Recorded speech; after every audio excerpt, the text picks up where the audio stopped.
तुमने कहा खबर मिल गई हमें। हर 12 दानों के बाद ये जो चपटा दाना डाला जाता है, इसकी वजह बताई थी ना मैंने? नहीं बताई शेख। यूनुस को बताई होगी कभी मैंने। अच्छा खैर,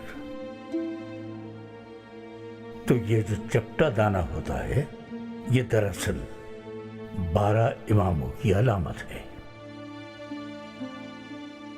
हाँ, कभी अगर तुम देखो ये हर 5 दानों के बाद आ रहा है, तो ये अहले बैत की अलामत है। ये भी यूनुस ही को बताया होगा किसी वक्त।